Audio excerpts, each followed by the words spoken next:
Coming up, what an excellent day for language. Language!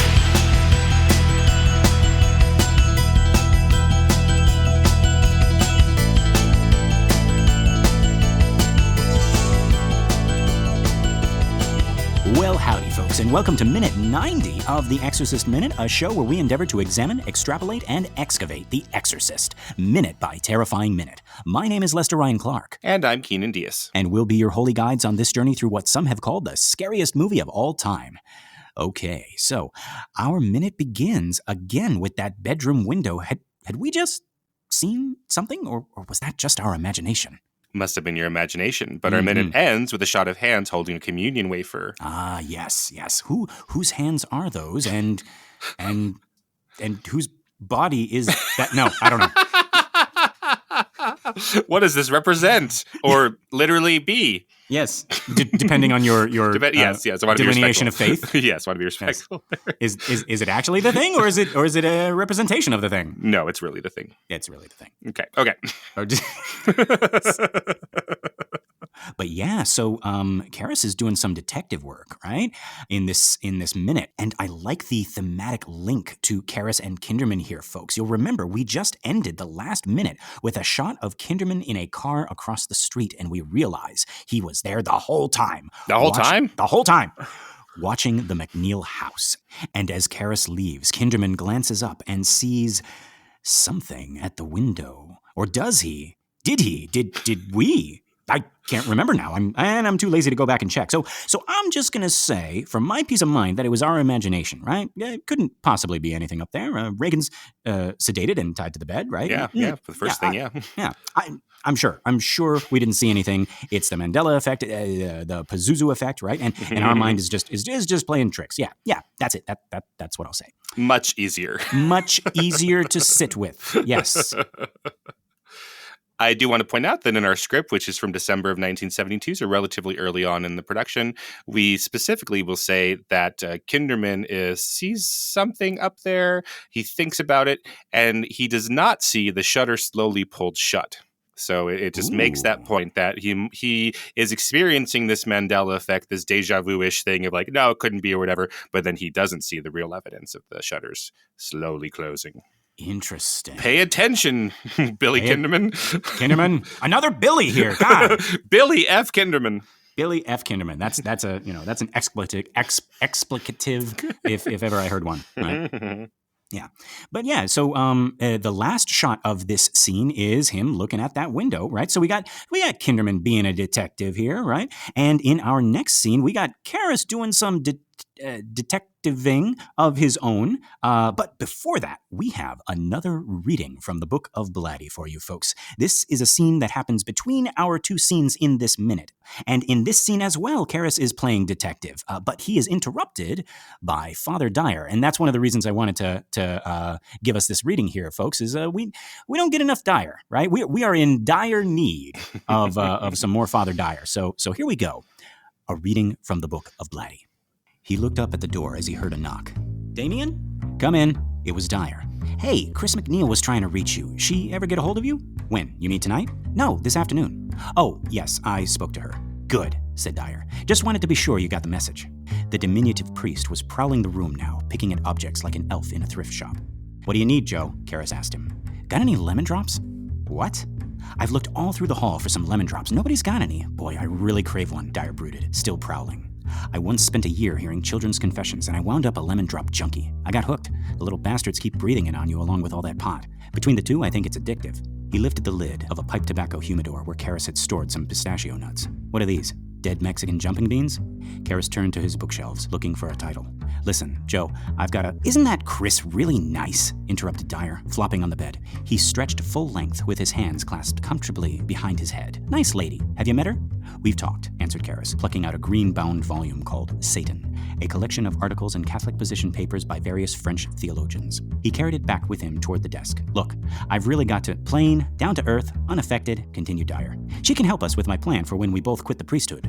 Who's quitting the priesthood? Gays in droves. Basic black has gone out. Now, Joe, I've got a lecture to prepare for tomorrow, said Karras as he set down the books on the desk. Yeah, okay.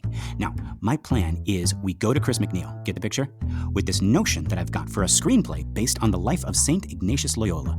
The title is Brave Jesuits Marching, and would you get your ass out of here, Joe? Prodded Karras, tamping out his cigarette butt in the ashtray. Is this boring? I've got work to do. Who the hell's stopping you? Come on now, I mean it. Karras had started to unbutton his shirt. I'm going to jump in the shower and then I've got to work. Didn't see you at dinner, by the way, said DYER, rising reluctantly from the bed. Where'd you eat? I didn't. That's foolish. Why diet when you only wear frocks? He had come to the desk and was smiling at a cigarette. Stale. Is there a tape recorder in the hall? There isn't even a lemon drop in the hall. Use the language lab. Who's got the key? Father President? No, Father Janitor. You need it tonight? Yes, I do, said Karras, as he draped his shirt on the back of the desk chair. Want me to get it for you? Could you do that? I'm really in a bind. No sweat, great beatific Jesuit witch doctor coming. DYER opened the door and walked out. Karras showered and then dressed in a t-shirt and trousers. Sitting down to his desk, he discovered a carton of Camel non-filters, and beside it a key that was labeled Language Lab, and another tagged Refectory Refrigerator. Appended to the latter was a note. Better you than the rats. Karras smiled at the signature. The Lemon Drop Kid. He put the note aside, then unfastened his wristwatch and placed it in front of him on the desk. The time was 10:58 p.m. He began to read. Freud, McCasland, Satan. Osterreich's exhaustive study. Well, that's really interesting how we don't have any of that in the movie and how this might break the tone of it, right? In a book, you can get a primarily funny scene, right? This is funny. Mm-hmm. Yeah. Oh, yeah. And Father DYER comes in and Timon and Pumbaa's his way through and it's just bothering him. And that in the movie, we don't necessarily have time to breathe and time to think about this. And yeah. So that's really cool. Yeah. It is something like, again, I wanted to read it because it does sort of go with that theme of, it's those two opposing themes of isolation and communion. Hey, communion, right? Or community, or the bond of friendship and love, that these two characters have for each other, and how Karras is, maybe not as alone as he thinks he is, right? And you have just this kind of like, again, folks, going back to the quietness of good, right? It's just DYER, kind of like a little guardian angel, just kind of like popping in and saying, it's like, hey, Karras, I care about you. I care about you, Karras. Looks like you're in dire need of a friend. It's also interesting, maybe because as a gay, I'm just noticing here that we mention gays leaving the Catholic Church, and that's very interesting. Especially since in the movie, perhaps more than in the book, I read DYER as a coded gay character. I don't think I'm the only one out there who does that. But yeah, them talking about, making light of it, at least. They're not taking it too seriously, but making light of the social changes that were on the mind of a lot of Catholics. And we know that because in the late 1960s, there were huge international reforms that were called Vatican II. I don't know how much you know about Vatican II or... I'm slightly aware of it. I mean, if you want to like fill us in. I was hoping you would.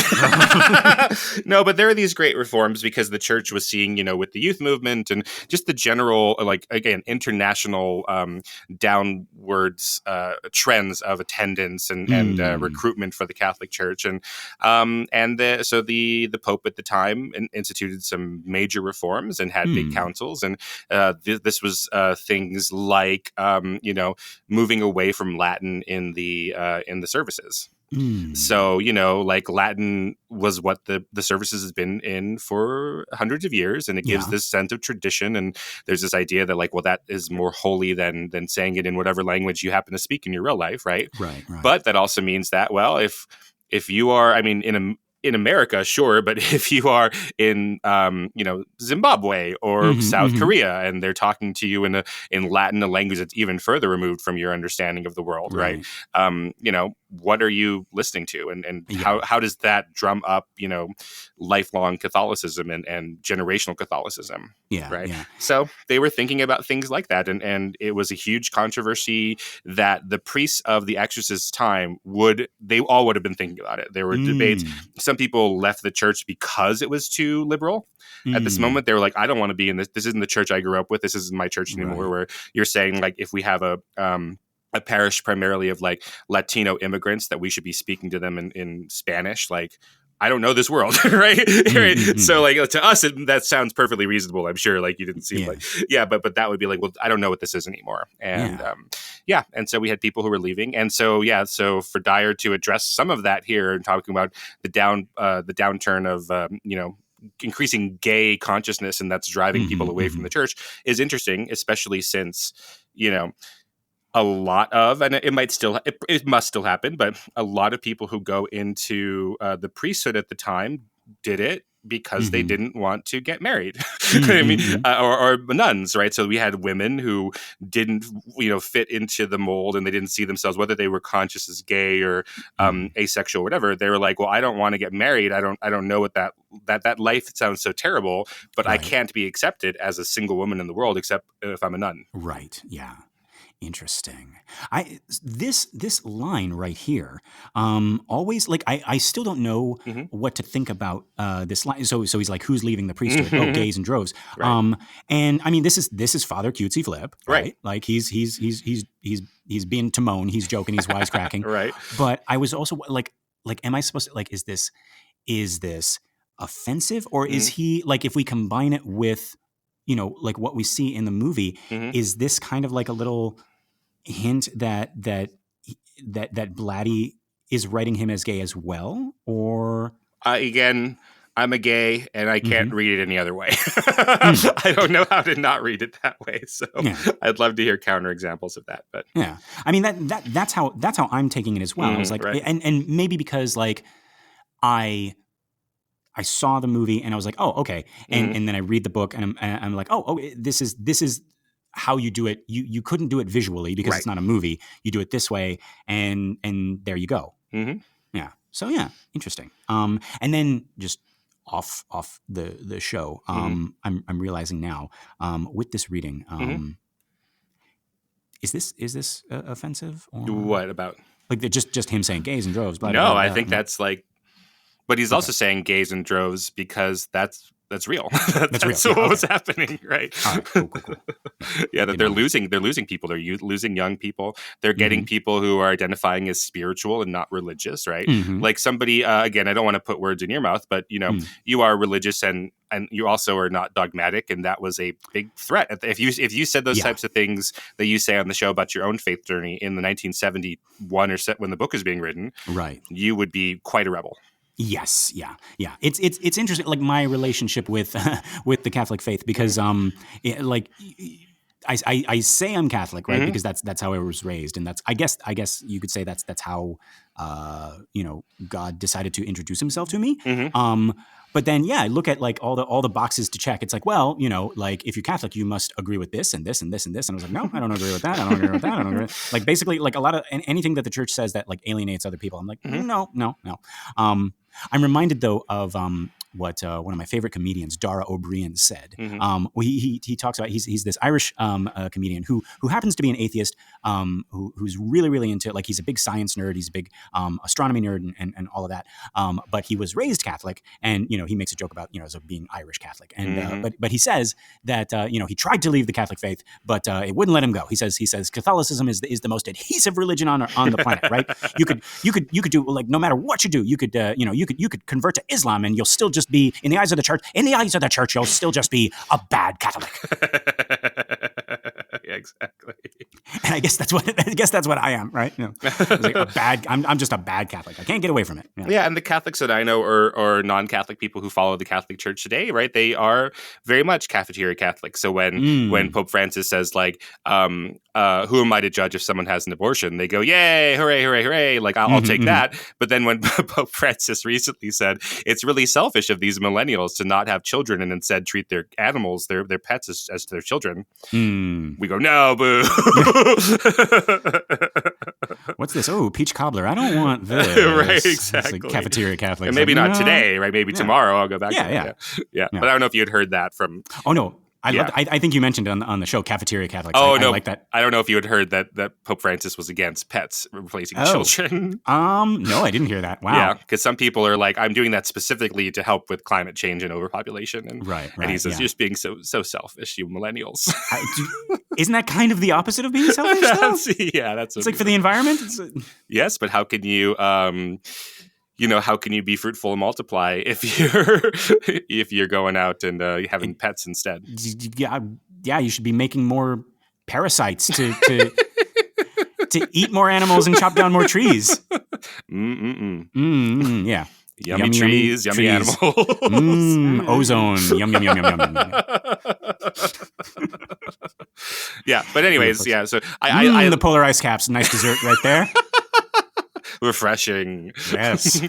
Yeah, but no, I think it's interesting that we haven't quite talked about that yet, but that's to write a book primarily about priests and the Catholic bureaucracy in 1971 is to be in the shadow of the Vatican II Council. Vatican II, yeah. Yeah.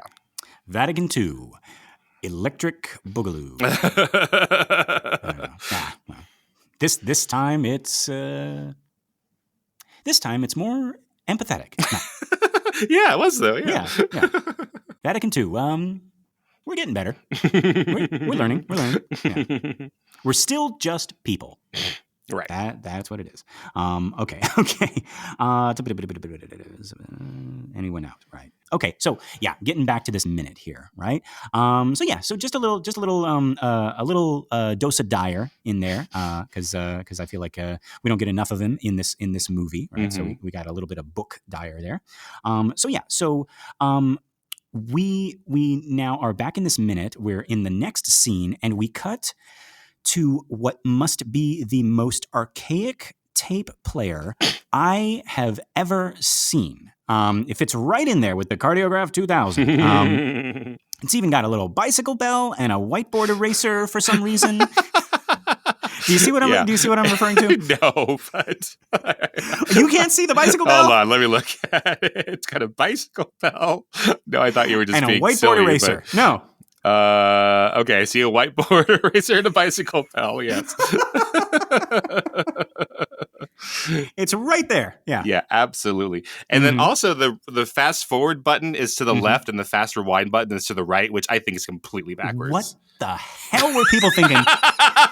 Right. Clearly, in the 1970s. From left to right, it should be rewind, play, fast forward, right? I don't understand how it would be anything but that. But it doesn't make any sense. Yeah, right? The opposite. I love like new technology when they're when they're working out the game. Like they figured out how to make a machine do something, but then they haven't figured out. It's like we were talking about before on the show, Keenan. Like they figured out how to make a machine do something, but they haven't figured out how to kind of like make it palatable with just like our culture and the human condition and everything like that, right? Like all the medical machines look like torture devices, and the things that are rewinding and fast forwarding and playing like aren't in the right order for us to like sit with, right? Right. Yeah. Right. So we're looking at it, and then so this is a reel-to-reel player, right? Yeah. And if I'm understanding this correctly, so on the right hand, Damien has put in this tape that he's gotten from Chris, I suppose, or something. Yeah. Now, so in the book, he asks Chris for a recording of Reagan's voice, right? This is to, build up his case, right, of the possession. And I always just assumed it was an 8-track or a cassette tape, right? Right. Even though like it describes him as like threading the tape, right? So yeah, this is like, even though I've read this book, like just the fact, like, So what did Chris have? Like she just brought him. Like how big are these things? Is what I'm asking. I think it's exactly the tape on the right that we see. This reel. That is huge. It is huge, right? But yeah, so Blatty in the book doesn't have to explain to you that it's not a cassette tape, which haven't been invented yet. Right. That'd be an interesting little bit. Authors know this isn't a cassette tape because those haven't been invented yet. Yeah, no, I'm sure they were around, but they were like when I like watching old Dick Clark. $25,000 pyramid or $100,000 pyramid, and then sometimes in the bonus or the bonus prize is we'll get you a compact disc player with the retail value of $1,000. Yeah, and I'm sure it's like if you want that, but like, oh great, I'll have to wait 17 years before people start making CDs that I could go buy at Sam Goody or Tower Records or whatever. But in the meantime, I got this $1,000 CD player. Younger folks, you don't know. Like the electronics that you would consider like ancient now were crazy expensive. Keenan, Right. did you have the game machine? You know, like Super Nintendo, like the video games and stuff like I that. had the Super Nintendo when it came out, and I had the what we now call the NES that we used to just call the Nintendo. Right. But Yeah. I think I had a second version of it. It wasn't the original cool Famicom one. Oh, okay. So you had yeah. I remember we had a Nintendo, an NES, and then a Super Nintendo SNES. And I remember one Christmas, like we had asked for the Super Nintendo game of The Lion King, Oh god, that's like the hardest game out there. which was $80. And I remember that because my parents said, it's like, it's $80. Folks, I'm not talking about the system. I'm talking about, so that'd be like if you go to buy a DVD of The Lion King to play in your DVD. No, even that's old, right? If you like you go down to Amazon and you want to download a digital copy of The Lion King and it's $80. But you're talking about $80 in like 1997 money too. So it's like, yeah, it's true. Yeah.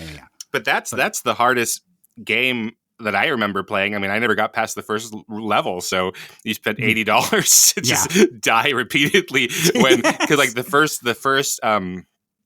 bad guy doesn't look like a bad guy. It's a little iguana looking thing, or I don't know whether it'd be in Africa. It's that little bug that Simba tries to roar at in the movie, and you know, it looks like a friend, and then you go right up to it and it just kills you. Yeah. There's some hard life lessons right there, Simba. That's the circle of life. Things that look like friends will kill you. Or your father. Right. That thing that looks like your uncle. Well, it is your uncle. It is your uncle, but clearly he looks like a bad guy. I mean, I don't know what Simba was thinking about. Right. Yeah. So thank you, Mr. and Mrs. Clark, for buying your boys a game that they couldn't play.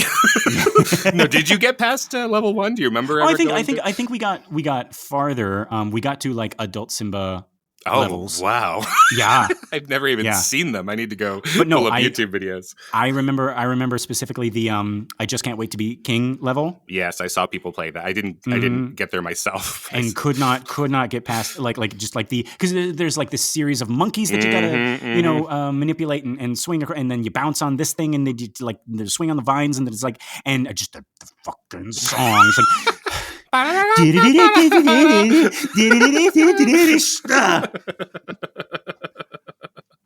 your monkey friends dropped you. Yeah, so that I guess this game is all about how your friends let you down.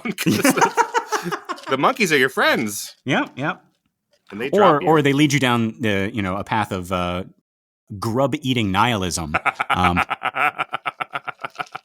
I certainly never got that far. Yeah. But yeah.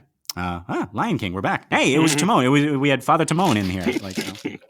It's perfect. It's perfect. I'd love to pretend that I was making that connection, but in the reality of it, I'm just thinking about the Lion King no matter what anyone is telling me.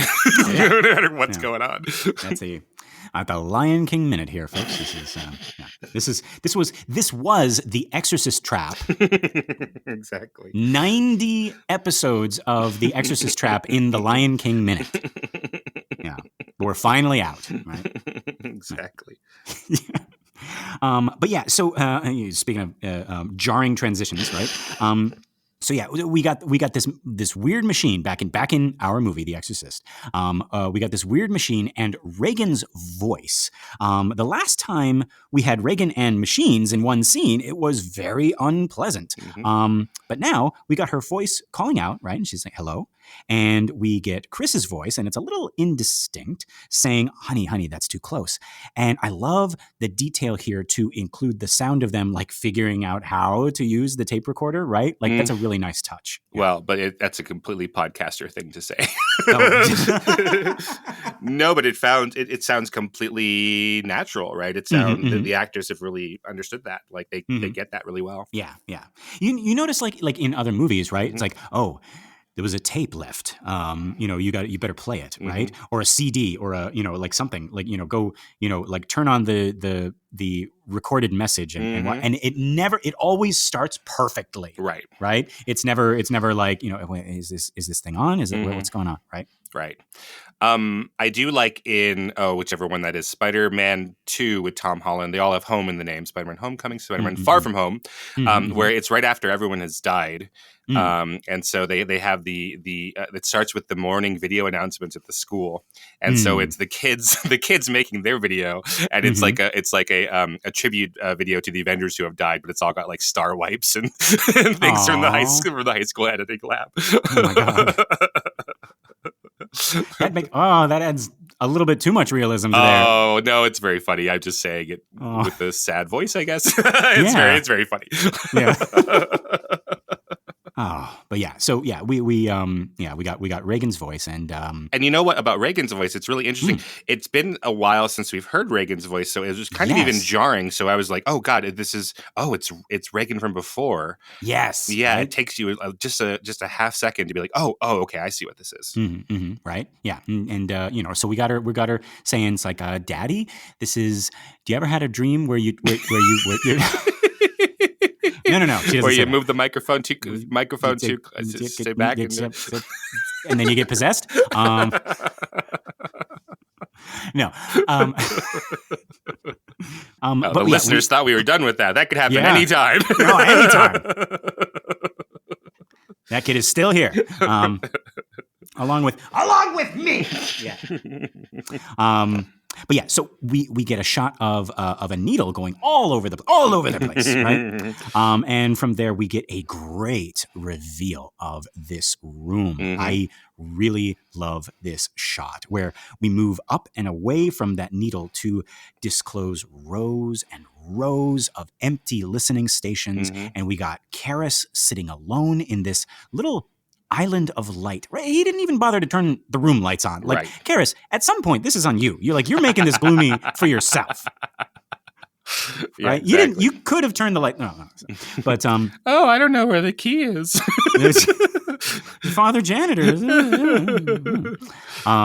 But no, actually, like, I really can't stress how much I love this shot, and that single light in that darkened room filled with all the empty desks and the audio equipment, and we got random posters on the wall. Honestly, like, just to paint a picture here, folks, like, I'm kind of in a similar place right now as we are recording this show. I'm using the recording studio here at the school, and there's no one else here. And yeah, sometimes the lights go off because they're on motion timers. But actually, I like being the only one here. Yeah. Sometimes I'll come in on the weekend and, just get some work done. And I don't know, like, tell me if you feel the same way, Keenan. Like you talked before about like working at Target and being there after closing and it being like a little spooky. And, like, we're both teachers now, and sometimes we gotta stay late or show up really early and set things up. And like, have you ever been in a situation where you're just like there at a time when there's nobody else around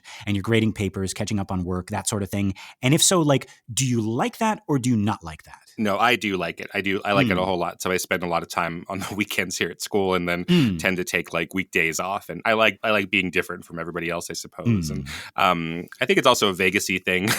Like in Vegas, your schedule never matches with anybody else, and I think it's part of the culture. But yeah, no, I like being alone in the office. My only trouble is when I do stay late. Now it's like 10 o'clock at night or something, or 11 o'clock or midnight. I'm afraid that someone will see me leave and then realize that I have no life. Like that's the only thing. So like I'm leaving in the cleaning crew, or somebody else has come in and they just come in to grab something they forgot, but then they to tell just by looking at me, they're like, oh no, he's been here all day by himself. I was finishing that sentence up in my mind. I was thinking, oh, he's going to think that someone's suspecting him of something. It's like, oh, he's embezzling from the school, or he's stealing. But what you were saying is like, no, oh, poor Keenan Diaz is like. Well, again, I don't mind that I spend a lot of time here. I don't know why it's is it less sad than doing the exact same thing at my house, but right. in a place that's a little bit cooler and more fun. Yeah, right. Yeah, no, I'm right there with you, Keenan. Like I really like the peace and the quiet. Having the whole place to myself. I can go into the teacher's lounge. I can make coffee. I can listen to music. Right, everything's shut down and put away. And yeah, it's a little spooky, but like it's a peaceful kind of spooky. Right. Like I really like it. Yeah. But actually, okay. So this reminds me. So before I worked at this school, the one that I'm working at right now. I actually did ESL for various places around LA. That's the English as a second language. Those were like my first jobs coming back from overseas, right? Because I taught English as a second language in other countries, and then when I came back here, that was kind of like the first thing that I jumped back into. And a lot of them were these like summer programs at like UCLA, where they got a bunch of kids from Spain or Italy, and they're on this like student visa where half the time they're in class with me, and the other half, like the company's taking them all over LA, showing them all the sights and the touristy spots, right? Like, so I did a lot of gigs with companies that sort of had this bundle of like half tourism, half education, right? Like come to America, come to LA, see all the cool stuff, and we'll get you in on a student visa so you can take these like fun summer classes during the week, and then you go to Universal or Disneyland on the weekends, right? But yeah, so like all these companies, they would rent out classrooms at like UCLA during the summer, and I would arrive at campus at like 6 a.m. in July. And the buildings would be empty, and I'd get to my floor, and I'd go down the hallway, and I'd pass like rows and rows and rows of empty classrooms, and I'd get to mine, and I'd be early, so I'd just like sit in the classroom at the teacher's desk with my little McDonald's breakfast, my hot coffee, and the lights aren't even on, so I'm pulling a Karras too. I'm doing the same thing, right? Like just one little fluorescent light like by the door, right? And I'd sit at the desk, and I'd kind of mentally prepare for the day, and I remember just like sitting there and sipping my coffee and thinking, maybe none of them will show up. And it can just be like this, like quiet, in this dark room for 3 hours. I can just like relax and just think about learning, but don't have to do anything. Yeah. That'd be great. Yeah. So I work at a university. Yeah, it's real easy for me. I work at a university. My boyfriend works at a university, and then when summer hits, we get to walk around. We both agreed it's just like college campuses are just so amazing when there aren't any students around. Like that's where the trouble starts, when the students are here. Yeah, there's parking everywhere. Yeah. It's like a museum of learning, right? It's like learning once did occur in these places. But no longer, right? No longer, because the millennials only have pets. They don't have children anymore. Back in the time before, these desks were all filled, right? Unless we start teaching dogs. Oh, don't get me started. Which is never gonna happen. Not on my watch. Teach dogs how to watch movies. Yep. How to read subtext in movies. Yeah. I don't understand. How is that not more of a thing for like, advertisers and marketers? Like you have a dog, but get a channel for dogs. Oh, well, there are channels. They don't have to pay for it. There are TV channels for cats that I watch, or not that I watch, but I'll put on. Oh, come on, Keenan. No, let's just all be honest here. Well, I put them on, and then I watch my cat watch them, right? Because they're like up close videos of squirrels eating nuts and mice making their beds and making their little nests, and then you just watch the cats go crazy. Yeah, interesting. Yeah, I've seen like things where like little cartoon fish or bugs like crawl across the screen, and they're like, oh my god, this is. Oh my god.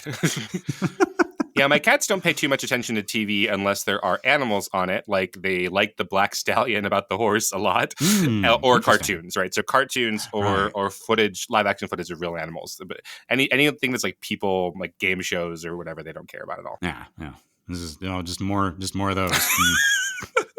Oh, now they're talking about things and doing things. Wow, this is riveting. There's a trend on TikTok now having your animals watch Mufasa's death and like seeing them react, and it's very interesting. What do they do? They are like every video that I've seen, whether it's a dog or a cat, they are emotionally invested. Oh wow, yeah, well, it's quite a scene. Oh yeah. When it's like Simba's, it's after, it's the aftermath, right? And Simba's approaching his father. And it's like, it's Dad, come on, get up. And the dogs are like, yeah.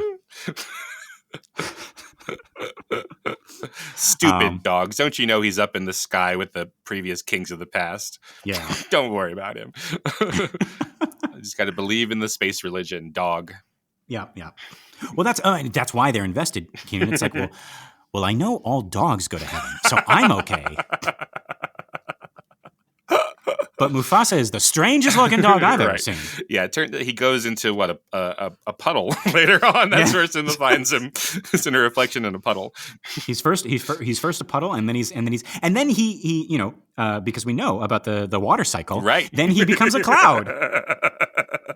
Yeah. And then Scar is killed, and he becomes rain. That's right. And the Pride Lands gets better. It's all Mufasa's water. That's right. The water circle of life. Yeah. Okay.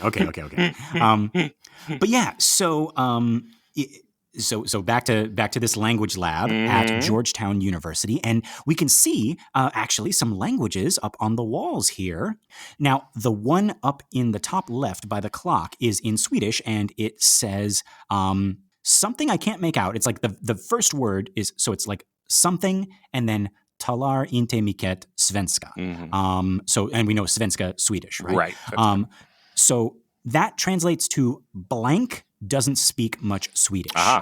Yeah. So the first word could be I, you, he, she, they, we. It's something. It's something there. Or right? one of those names they put in the textbooks of like Ilsa. Ilsa doesn't speak. Oh, yeah, right? It's always like Diego goes to the library. Well, Diego's very busy. He goes all over. Right. Yeah. In my ESL textbooks, it's Tom goes to the doctor. Right. Tom has dinner with his family. Tom goes to the library. It's like, gosh, Tom. Yeah. Tom doesn't like broccoli. Tom's father likes soccer. This is Tom's aunt's pen. Spoilers. But yeah, the missing word is a subject word, right? So it's either a pronoun like I, you, he, she, we, or it's a name, right? But yeah. So, I'm looking really hard and I cannot make out that first word. So if anybody knows, please write in. Like maybe someone knows that like the Swedish word talar is like, I don't know, third person singular. So it would have to be like he or she, like they could deduce that way. I don't know. Right. But yeah. So yeah, if anybody knows that first word in there, please write us in theexorcistminute@gmail.com. Now, under that, we got some Japanese, and it's a mixture of hiragana and kanji. So, okay, just like really, really quick. So hiragana and katakana are the two, I guess you would say, the syllabic alphabets in Japanese, right? And they're so it's like how you would spell words like Mitsubishi is 4 letters, right? It's Mitsubishi. Right. Every letter is one syllable, right? Yeah. So it's like a consonant and a vowel, right? So like Toyota is 3 letters. It's Toyota. Sushi is 2 letters, right? And I don't know. Onibaba. Oh, no. Which we mentioned before on the show, right? Is 4 letters, right? Onibaba. Too scary. Yeah, too scary, right? But yeah, so, and that's hiragana, right? Hiragana, right? And then katakana is the same sounds, the same syllables, but written in a more blocky, more simplified font. So think like cursive and print. Yes, but kind of. Yeah. But they're used for different things, as you're almost certainly going to say in a second. yes, that's exactly it. Okay. So cursive and print, but like with a more specific function, right? So katakana, the print alphabet, is used for loan words like Christmas or baseball or like foreign names, like right? McDonald's. Like McDonald's, right? It would be it's like McDonald's. Naruto, right? Because everything is because every letter is a consonant and then a vowel, right? And then you can see things that you assume are Japanese, like ramen, but ramen is written in katakana because it's really Chinese. Yeah, exactly, right? But yeah, so so for loan words, and sometimes they use it for like to italicize something. So it could be a Japanese word, but it like they want to be like, you know, and then I saw the killer was you, right? And then you would be italicized in katakana, right? Or sometimes like onomatopoeias. Oh, I was going to say in the comic books, the manga, it's a lot like that. Yeah, onomatopoeias or explicatives, right? Yeah, boy. Yeah, English is all muddled and messed up. We got consonants all over the place. So like America, written in katakana is just America, right? Or like your name, Keenan, would be Ki-na-n, right? Hard disagree. Oh, how would you say it? Ki-ne-n. Oh, okay. So you're going with the phonetic. Okay, right. Yeah, because it's not keen on. Right. It's keen in. Yeah. Keen in, right? So okay, so it would be the letters ki, the letter ne, and the letter n, right? Right. Kine, That's what I right? would do. But and then Japan, they would tell me, no, you're doing this wrong. They would, yeah. So, right. Like with foreign words, sometimes they go with the spelling, and Right. sometimes they go with the phonetic, right? Yeah. There's not enough Keenans over there. I think I'd be responsible for it. I'd have to tell them what's what. But yeah, so that's hiragana, that's katakana, and then you got kanji. Is I guess the third alphabet, but it's brought over from China, and it is way more complicated because each character makes up a word. So there's like a kanji for house, and a kanji for street, and a kanji for doctor. And it's almost like shorthand, right? So you can actually combine them to make new words. So like if you combine the kanji for tooth and the kanji for doctor, you get dentist, right? And if you combine the kanji for glasses and the kanji for doctor, you get Dr. Tanny. No. But yeah, all that to say, this message under the clock is Japanese, but I cannot read the kanji because there are lots of kanji, and it's been a long, long time since I've had to read kanji, right? Oddly enough, I still like the hiragana and the katakana is still stuck in my head. So mine is pretty gone from high school and college. I need to spell it out like I'm 3. Yeah. So there you go. There you folks go. Yeah. See, my knowledge of hiragana and katakana has pushed out my English uses. Yeah. But yeah. All that to say, folks, right? Like to keep up on a language, you got to be using it every day. Right? That's why I'm so good at English. I use it all the time. I use it in my dreams. But yeah, but this sign in our movie, it's also a little bit too blurry to see.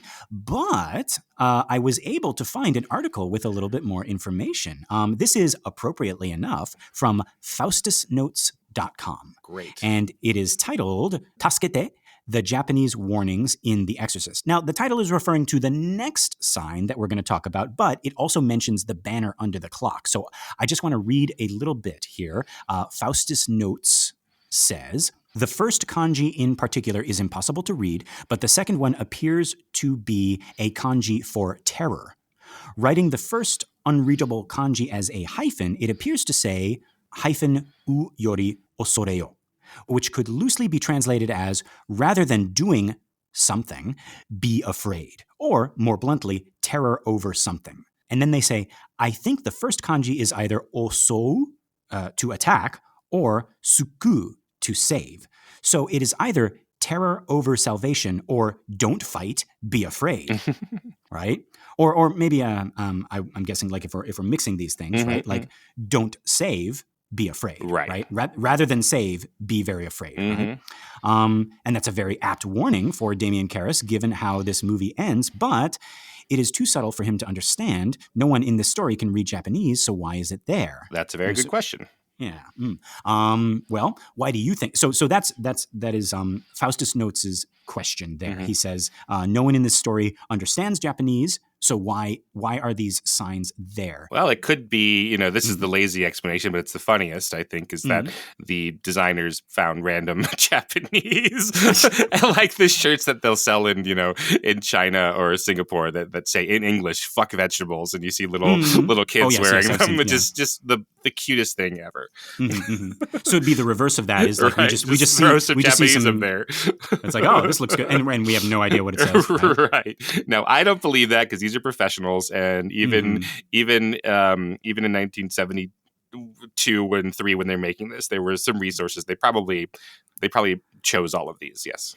Oh, for sure. And I'm of your mind as well, Keenan, because like just thematically, like what these things are saying, like really, really fit with the rest of the story. And so, yeah, speaking of that, like if we go just a little bit to the right, we got some red letters in the Roman alphabet, but they are spelling out more Japanese. In Japan, this is referred to as romaji when you write Japanese words in the Roman alphabet. And this one is very interesting. I'm sure we're not the first ones to comment on this. But Keenan, do you know what Taskete means? No, and I didn't even think of it as being Japanese. So yeah. yes. So this is Japanese, but it's so like when I'm teaching Japanese now, we will start out with romaji. We will before we learn the writing system, the hiragana, the katakana, and so we'll start out with and that is the name that they gave it over in Japan, is when you use Roman letters to spell out the Japanese syllables, right?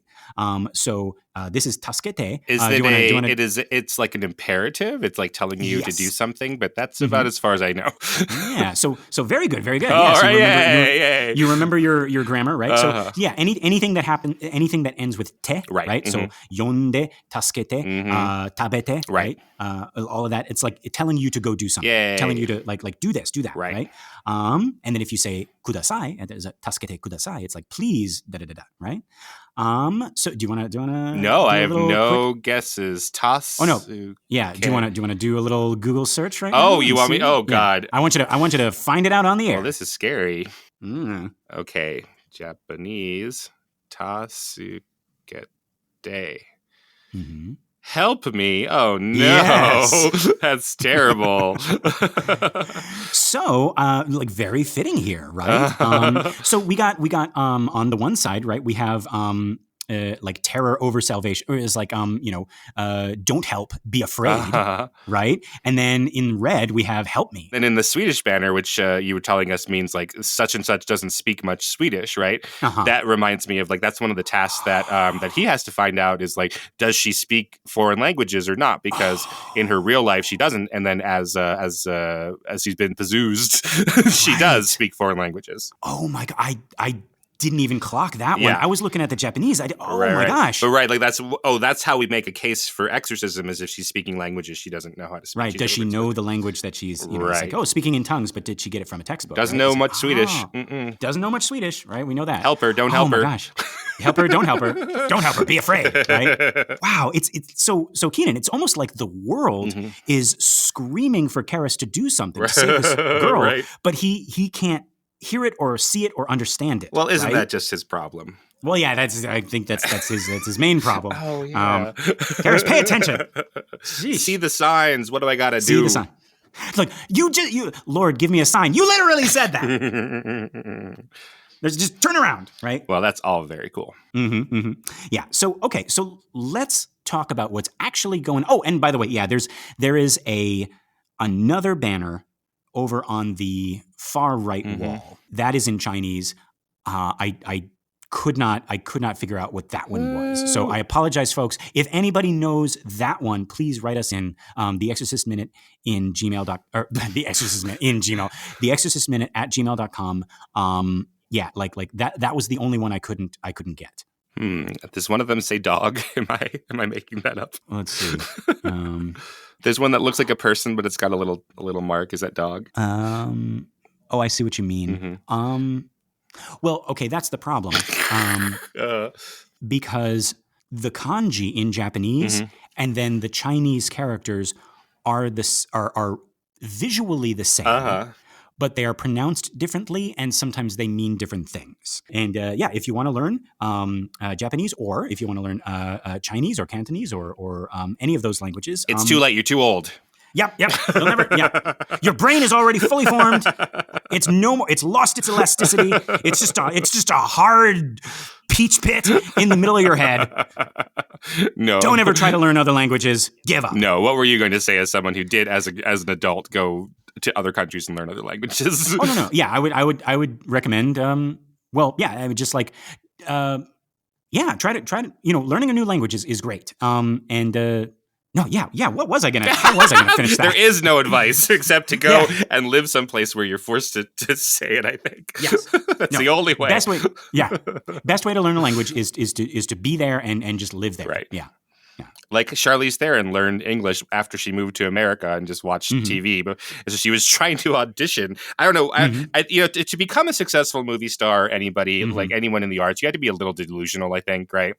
So she moves from South Africa, doesn't speak any English, and is like, I'm going to teach myself to speak English by watching TV and go out in these auditions, and then she did. Yeah, and then nobody even thinks of her as anything but an American because her accent is flawless. But honestly, no, Keenan, I'm glad you brought that up, right? Like just watching TV, folks. I tell my beginning language learners this little trick. This one weird trick, right? Language teachers hate this. Yeah. No, but I say try to find one way to practice the target language by yourself and one new way to practice it with other people.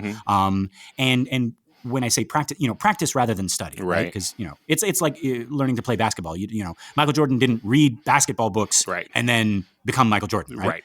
Yeah. So, but he did same both, thing. Like as he did, yeah, exactly, right. Yeah. So do both. Study and practice. But one of the ways that I recommend that they practice is, watch TV. Listen to music from that language or in that language, right? Listen to podcasts, listen to radio, play video games in that language, because that is how people talk. Versus like if you get a textbook that is teaching you that language, you're going to get, Tom goes to the store. Hello, how can I help you? Right? Like nobody talks like that in English, but like that's what you get. You get a lot of textbook English. And in the same way, right? If you're learning Japanese and you're just doing it from a textbook, you're going to get a lot of textbook Japanese, right? And then you go over there and you realize that nobody speaks like that, right? They speak very, we all speak a lazy version of what our language is, right? Like native English speakers speak lazy English. That's what I was going to say. Like, so when you tell someone who's learning English how to pronounce the word "to," you say "to," right? Right. We don't say "to." Nobody says "to." We say "ta" or "te." Right. Yeah. Right. I'm going to the store. I'm going to the store. Right. We never. I'm going to the store. Yeah, no. Who says that? An alien? Kill him. An alien? Yeah, exactly. Right, and we're talking aliens from other planets. Folks. Oh yes, yes, like xenomorphs. Yeah. Right. We're not xenophobic. We're we're xenomorphobic. Yeah, we're xenomorph-phobic. Yeah. Right. But no, like my favorite thing to tell my English learning students, so the students who are learning English, I'll put up like a sentence like "I don't want to," right? And which nobody says, right? We would say like, I don't wanna, right? But even then, we go even lazier than that, right? I would say, I don't wanna. Right, I don't wanna. I don't wanna, right. which is one word. And if I had to spell it phonetically, it would be ADOWANA. I don't wanna. I don't wanna. Right? Right. Like, or it's like, what is my favorite? Like Jeff Foxworthy does this, right? Like he's, instead of "Did you eat yet?" "Jeet yet?" Right? But it's like, yeah. Like if you want to learn English, watch a Jeff Foxworthy stand up, right? Because he's gonna do this whole bit. He's gonna be like, "Jeet yet?" No. "Jew?" No. "Juana?" Did you hear the one about? Did you hear the one? Right? Instead of like, "Yeah, let's go," it's like, "Yeah, let's go," right? Right. Nobody says what's up, and definitely nobody says what is up, right? They all say "'s up," right, or just "'s up," right? It's like so yeah. So lazy language is the rule of the day, right? And you find that in TV shows, movies, radio, music, video games, rather than textbooks. So if you want to sound like how everybody actually talks, no matter what language you're trying to learn, look at their art, look at their entertainment, right? Because that's more real than what a textbook would be, even though a textbook is technically more correct. Right. But Lieutenant Ripley, I need you to come down here and look at something by the vents. Right. What? What did you say? Oh, I'm sorry. My communicator was over there. Yeah. Lieutenant Ripley, I need you to come down here and look at something by the vents. Oh, exactly. Phew. Of course. I'll be right over there, Dallas. Yes. I thought you got xenomorphed for a second. Yeah. That was he's like he's level 1 English. He's like, Lieutenant Ripley. Lieutenant. No, it starts out. It's like Lieutenant Lieutenant fellow human Ripley. I need you to humanly walk down here with your 2 legs, with your 2 fleshy, gross legs, and look at something with those things in your face I don't have. I mean, of course I have them. Let's start over. They are nicer. They are nice, and I certainly don't want to eat them. Bring your non-acidic blood here.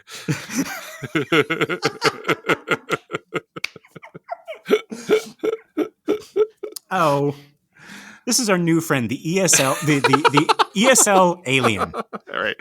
The ESL Xenomorph. Oh, Xenie, right. You'll get him one day. Xenie! Yeah, we got Planchie is the planchette. I forget the other ones we have, but yeah, Xenie. Pulley, the Jason Miller's Pulitzer Prize. What do you say about that, Pulley? I say I am going to the store because I have a Pulitzer Prize. That's how I won. Speaking correctly. Yes. The teeth, the lips, the tip of the tongue, right? Red leather, yellow leather. Have you heard of it? Right. Wristwatch. Yeah. Yeah, folks, you're going to hear the edited version of that reading. Guess how many times I had to say wristwatch? Yeah, and in English we invent unpronounceable words. Wristwatch? What? Why? What are you doing, English? My favorite thing. Oh yeah, we already did. Oh God, we have fallen into this is a trap of Lester's own making of how English is stupid and makes no sense. They know. That's why Africa doesn't like us. They're like, I hear this English around here. I'm not a fan. I'd rather speak Yoruba or something sensible. Yeah, something logical. Yes. To speak Igbo rather than English. Jesus Christ. How are we? One of the most spoken like we. How are we the most? You know how we. Oh yeah. Actually, no, that was a rhetorical, guys. Pillaging and yes.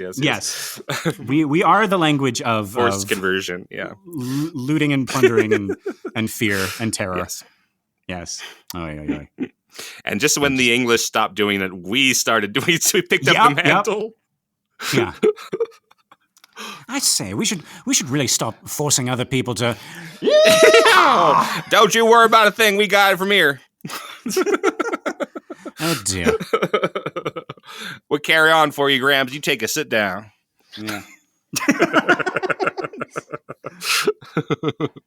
All right. I say, Captain, you need a new name.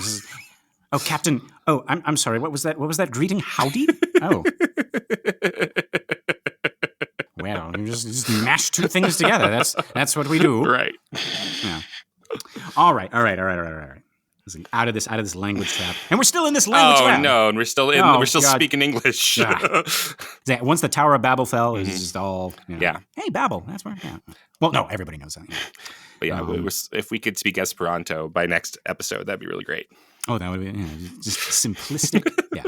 Yeah. Okay. So let's actually talk about what's going on in this scene, right? We're looking at all these posters and everything here. So Karras is here listening to a recording of Regan's voice. He's still skeptical, but he has promised to help in any way that he can. And in any case, like for an exorcism to be approved, he needs to build up a case for it. So before this scene, he has asked for a recording of pre-possessed Regan's voice to compare with what he has already heard. And yeah, part of it is to hear the difference in tone and pitch and texture, but also he is listening for a difference in vocabulary and style. He made that very clear when he was questioning Chris in the book about like, does she usually have a low-pitched voice, right? But what about the style and the way that she puts words together, right? Would you say that it matches how it is now? And Chris says not at all, right? And if you'll remember, our Captain Howdy in the book was very like intellectual, very sophisticated in his speech to the point where like Karras is thinking, he's like, wow, Regan must be like a very precocious little kid, right? Making like biblical puns. Yeah, right. And so now as he listens to this very innocent, very childlike voice as, she sort of like, stammers and stumbles, through. What we come to find is a recording they had meant to send to Howard, but never finished. Yeah. So as we are seeing this shot, we are also hearing Regan's voice, right? And she says, hello, Daddy, this is me. Then we hear her talking to Chris, right? She doesn't know what to say. We can hear Chris in the background encouraging Regan. This is heartbreaking, right? Like knowing what this tape was supposed to be for, right? They were going to send it to Howard because, of course, Howard was away somewhere, right? And then we cut from here to another great shot. This scene is full of great shots, right? We're here over Karras' shoulder as he listens to the tape, but we can see his face reflected in the glass of his little cubicle, and also like all the other cubicles behind it. So it's like this infinite repetition of Karras's going on here, and all of them look very, very concerned. So here. Do you have a thought about this? Because obviously you could do this just because it looks fantastic, right? Mm-hmm. All of these Karras out there. And so, when you find yourself in a hall that has this effect, like you just look at, like you stop, right? And you're like, look at all these different Lesters, right? There's a shot like this in Citizen Kane near the end with the infinite Kanes, and people talk about that. And in that movie, it's usually read as that movie is about all these different people giving opinions about Kane, right? And none of them is the correct opinion, and so it's like, well, geez, how do you make sense of a man, right? Like, his ex-wife has an idea, and his best friend and his business manager have an idea, and he has an idea, and the reporters have ideas, but none of them are the real man, right? Is there anything like that? Not that there has to be, because it is just super cool to see Damien like this, but any thoughts about that? Like, does this say anything symbolically? Does it help us read the movie deeper in a new way, or what do you make of it? Well, damn it, Keenan, I was actually going to ask you this question. But no, okay, this is, let's do this. You're in for a treat here, folks. Like, we're gonna try to decipher this we're doing it live. Yeah. Okay. Yeah, because I don't have an answer necessarily. Yeah. So his reflections are looking. Well, he's reflecting. Right. So all right, there we go. Just like Dr. Tanning. And they are looking back at him. Right. And he is looking at them. And I want to say, so your thing with Citizen Kane was that look at all of these different people. Yeah, that we'll never quite get to know. There's an infinite amount of him. There are many more of them in Citizen Kane. There's probably 5 here in Exorcist. Yeah. Yeah. So when we say infinite Karrases, it's like, there's like 5 of them. The 3 Musketeers and the 5 boxing priests. But no, I want to say it's the opposite of the Citizen Kane thing here, where we're looking at like all these different facets of the character over there. But here, obviously it's a mirror image, right? But like, I wonder if they're focusing. I wonder if they want to make us see that it's all the same. As many facets of Karras as there are, like maybe we're looking at his, like he's trying to square the circle. He's trying to get a handle on what this is, and it keeps on coming up the same, right?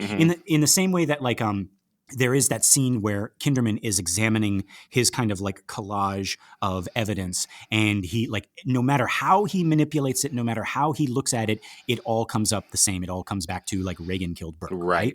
And so maybe that's what's going on here too, is that Karras is listening to this thing, he's looking at it, and he's like, the result is always, it's never like, no matter, maybe he's listened to this 5 times already, right? And that's the 5 reflections. But every single time, like he's hoping that, maybe if I listen to it this time, it will change. It will something will be different, and it'll open up my mind, or I will come to a decision. Right. And it just isn't. It's like every reflection is like a time that he listened to that tape, and it's still the same thing. Yeah, it's the same thing. That's really interesting. Obviously, it's a tape. It's not going to change. Right? But he's trying to find some evidence that helps him get out of this. But no, it's the same thing. Right. Yeah. Well, that's a question though. Like it all comes up the same. Well, actually, first I want to hear what you. Well, 2 things while I was hearing you, and I hope people aren't turned off by us doing this live, because we're not trying to find definitive answers for anything. That's just not how art analysis works, right? But the previous shot of him being alone is so interesting, right? Of him, and it reminds me of, we've talked a little bit about, maybe this movie does fit into the 1970s politics of paranoia genre that we have for Chinatown, or All the President's Men, or Network, or Coming Home, or The Parallax View. Like that's a distinct Impulse in 1970s studio filmmaking is about like little people. Serpico, just on and on. Godfather 2 is about that, right? About like little people against the whole bureaucracy. And so that shot of Damien has that, where it's him alone. It looks a lot like All the President's Men, except that in All the President's Men, it's usually Woodward and Bernstein doing their thing while there are people around them working on other things. Or watching TV, watching the news, because that movie ends with Woodward and Bernstein have effectively brought down Nixon, and then the movie ends with everyone in the newsroom dropping what they're doing to watch Nixon's resignation. But Woodward and Bernstein are still typing, like they're still working. So here we have a very similar shot, except it's Damien all alone up against the bureaucracy. And then here we cut to this shot, and like, it might be reinforcing his aloneness in a new way, right? These 5 versions of him, and he has to do the work of 5 people because there isn't anybody else doing these things. So maybe that. So it's like, and that just kind of like that juxtaposes. It's like the irony of like there are so many versions of him, but it's just him. Right, he's all alone there. Yeah. Oh man, I like that. And then the second thing that now I'm just trying to think about like how this matches other shots or rhymes with other shots that we've seen in the movie. We did have this kind of motif separating Chris and Reagan in the examination rooms. Okay. Whereas frequently Reagan, being separated from Chris was the big one, but also being separated by like the people operating the machines and and her being alone there. And so this might help with that again. Like it's Damien separated from himself and the belief in his own evidence of his eyes and ears again. Yeah, right. Like separated by a pane of glass. Right. Oh, that's effectively what we see, even though these are reflections. Right. Yeah. Ooh, I really like that. Yeah. Now, one thing that I can't let go of is because these are reflections, right? There's no variation. They're all exactly the same, right? And so we were talking about how like maybe this could be like him coming to the same conclusion again and again and again, right? As he's listening to this tape.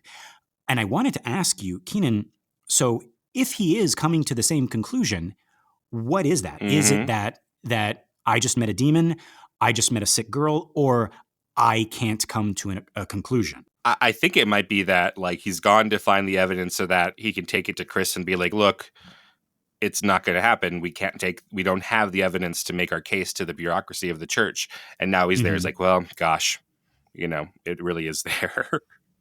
Oh, okay. So he's how do you go to Chris and say, no, we don't have it, when she's presented him evidence that, well, they do have it. Oh, so he's actually like kind of stopped in his tracks by an answer. Right. Like by the evidence. Like, oh my God, like I cannot pretend that I'm not hearing this right now. Ooh, I like that. Okay. All right. So actually, folks, on that note, I think it is a perfect time now to dip into another reading. Folks, you are in luck. We got another 2-for-1 episode here. And I think our reading sums up this scene quite nicely. Now, this passage in the book starts a little bit before he starts listening to the tape. It's got him reading some books here and just contemplating the whole idea of building up a case for possession. And then it gets into him listening to the tape. So yeah, let's have a listen. All right. A reading from the Book of Blatty. He glanced at the tape of Reagan's voice for a moment, then sat wearily at the desk. He lit another cigarette, exhaled, thought again of the burner boys, of the case of the 8-year-old girl who had manifested symptoms of full-blown possession. What book had this girl read that had enabled her conscious mind to simulate the symptoms to such perfection? And how did the unconscious of victims in China communicate the symptoms to the various unconscious minds of people possessed in Siberia, in Germany, in Africa, so that the symptoms were always the same? Incidentally, your mother is in here with us, Karras. He stared, unseeing, as smoke from his cigarette rose like whispered curls of memory. The priest leaned back, looking down at the bottom left-hand drawer of the desk. For a time, he kept staring. Then, slowly, he leaned down, pulled open the drawer, and extracted a faded language exercise book, Adult Education, his mother's. He set it on the desk and thumbed the pages with a tender care. Letters of the alphabet, over and over. Then, simple exercises. Lesson 6, My Complete Address. Between the pages, an attempt at a letter. Dear Dimmy, I have been waiting. Then, another beginning. Incomplete. He looked away, saw her eyes at the window. Waiting, Domine non sum dignos. The eyes became Reagan's, eyes shrieking, eyes waiting. Speak but the word. He glanced at the tape of Reagan's voice. He left the room, took the tape to the language lab, found a tape recorder, sat down. He threaded the tape to an empty reel, clamped on earphones, turned on the switch, then leaned forward and listened, exhausted, intense. For a time, only tape hiss, squeaking of the mechanism. Suddenly, a thumping sound of activation, noises. Hello? Then a whining feedback. Chris McNeil, tone hushed, in the background. Not so close to the microphone, honey. Hold it back. Like this? No. More. Like this? Yeah, okay. Go ahead now. Just talk. Giggling, the microphone bumping a table. Then the sweet, clear voice of Reagan McNeil. Hello, Daddy? This is me. Giggling. Then a whispered aside. I can't tell what to say. Oh, just tell him how you are, honey. Tell about all the things you've been doing. More giggling. Then, Daddy? Well, you see, I hope you can hear me okay. And, well, now, let's see. Well, first first we're in Washington, Daddy. That's where the president lives. And this house, Daddy, now I better start over. See, Daddy, there's... Karras heard the rest only dimly, from afar, through the roaring of blood in his ears. Like the ocean, as up through his chest and his face swelled an overwhelming intuition. The thing that I saw in that room wasn't Reagan. That's too sad, Lester. Yeah. Like both of that together, yeah. Yeah, I can't even do a sheesh. I can just gotta... It's like, I'm just like, right? Mm-hmm. So there we go. I wanted to read that one because of the letter that his mother started but never finished, which by itself can just shatter you into 1,000 pieces, right? But we couple that with this unfinished recording that Chris and Reagan are trying to make for Howard, right? This reaching out, this attempt at communication between mother and son, between mother and daughter and father, right? Those are also cries for help, right? We were talking about there's cries for help literally on the walls, right? Taskete, right? Mm-hmm. Yeah.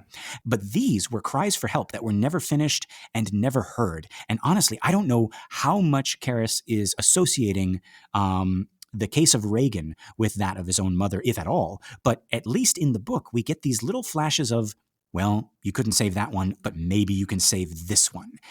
Keenan, do you get any of that from the film, like the parallels between Mary Karras and Reagan? I think in the film they're more diffuse, right? Like there is that thing you're talking about. You couldn't save your mother, so maybe you could save this girl. That is there, but yeah, the not having the idea of the letter, we don't make that connection as he's hearing this recording. We're just trying to find the same evidence he's trying to find.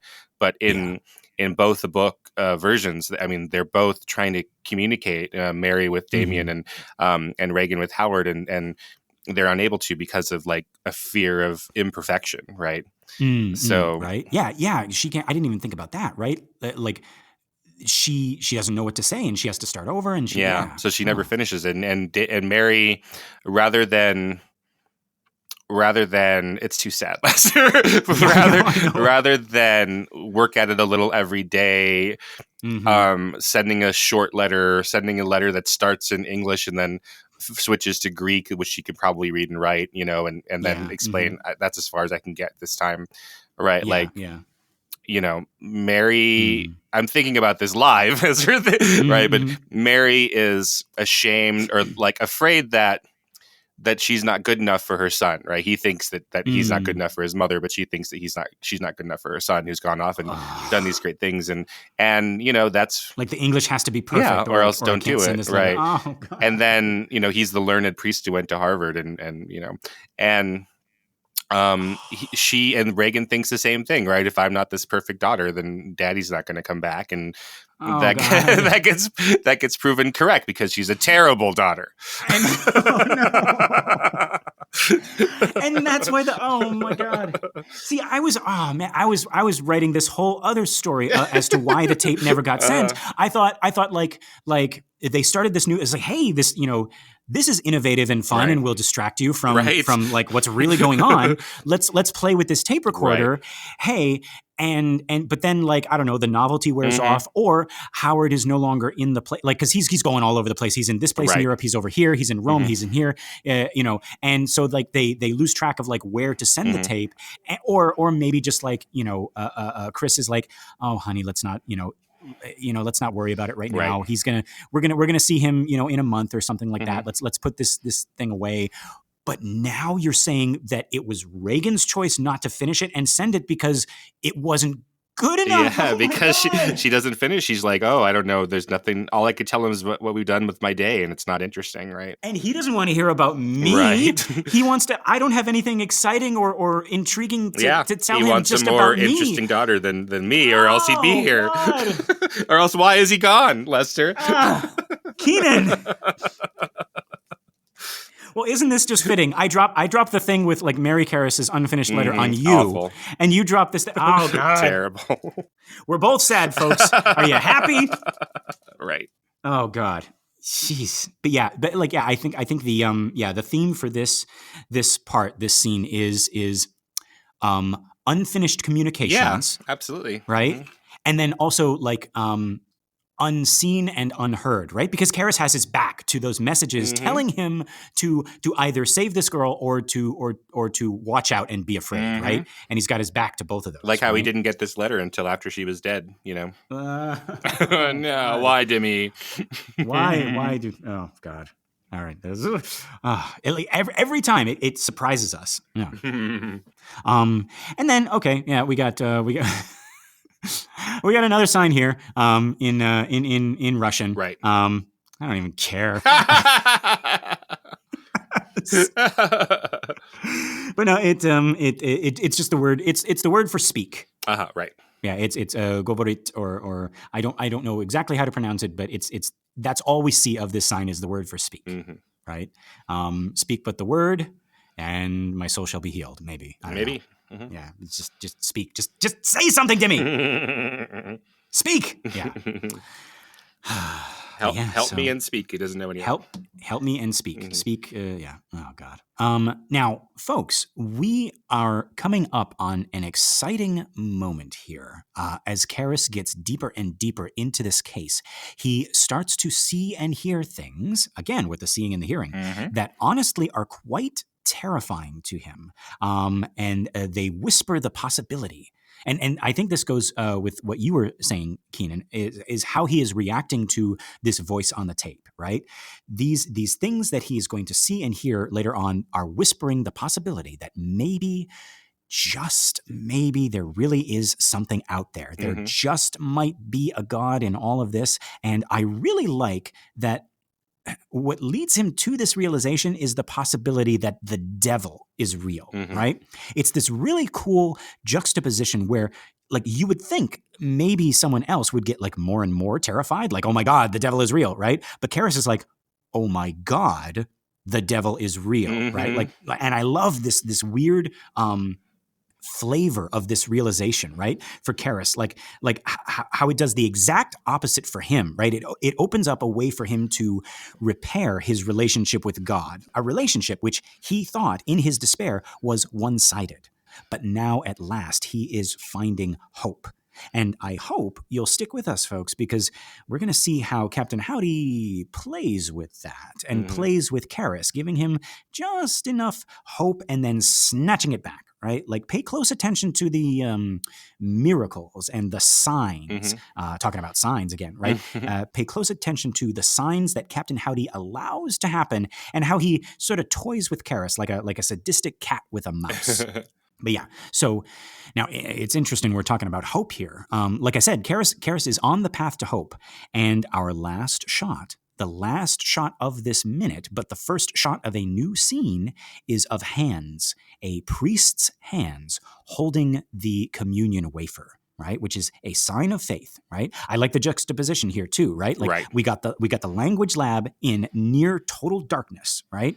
The main colors are blue from Karras' shirt and black. And then in the new shot, we got the opposite colors of red, right? A flame has been rekindled, and white, right?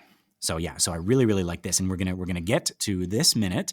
And folks, I am excited because for our next minute, we are going to have a guest. This is Father David Mowry. Yes, you heard that right, Father. We got a priest here on the Exorcist Minute. He is coming to talk to us about this movie. We could not be more excited. We are beside ourselves with excitement. Mhm. This is going to be so. We are beside ourselves, like Karras is beside himself in this reflective. No. But we're actually happy, yeah. Yeah, we're actually happy. We're not like, Karras. So we're actually, so scratch that. We're not like Karras at all. You're telling me you got a priest on this show. Yeah, no, it's great. He's a movie fan. He's I don't know if he's a fan of The Exorcist, but he's a movie fan. Yeah, we'll talk to him about that a little bit more. Yeah, there were some minutes he told us specifically he would not be able to join us on. Yes, which we can totally understand. We didn't want to be guests on that one. There we go. That's a job for AI. Yeah. You do that minute, Roby the Robot. This is sad and gross. Now you feel sad and gross. It says things about the human condition. Very good. Very good job, Roby. This can be made better through Google and all of the other products at Alphabet.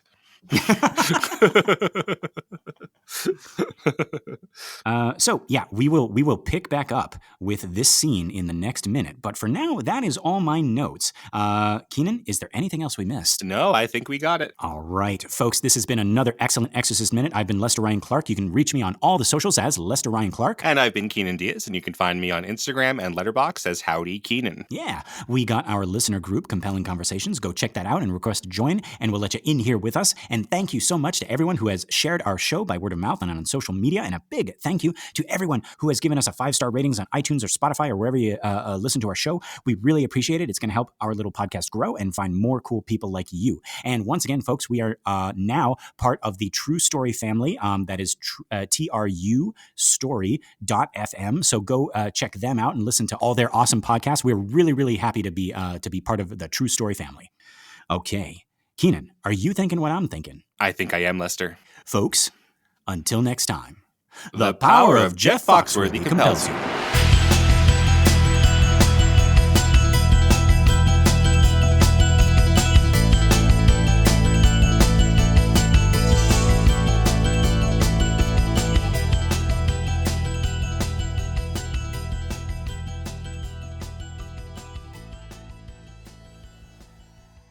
If you start speaking a language you've never been exposed to, you might be a possessed girl. Oh, you might be a possessed girl. Right. Let's see. If you have a penchant for bringing down the vibe at parties with your bodily functions, you might be a possessed girl. If you pretend to be hypnotized just so you can grab your psychiatrist's scrotum, you might be a possessed girl. If you have a capacity for vomiting at high velocities, you might be a possessed girl.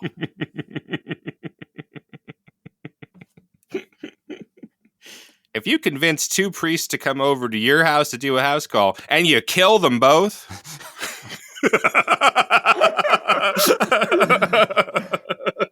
you might be a possessed girl. If you open your mouth and what comes out sounds like Mercedes McCambridge, star of stage, screen, and radio, you might be a possessed girl.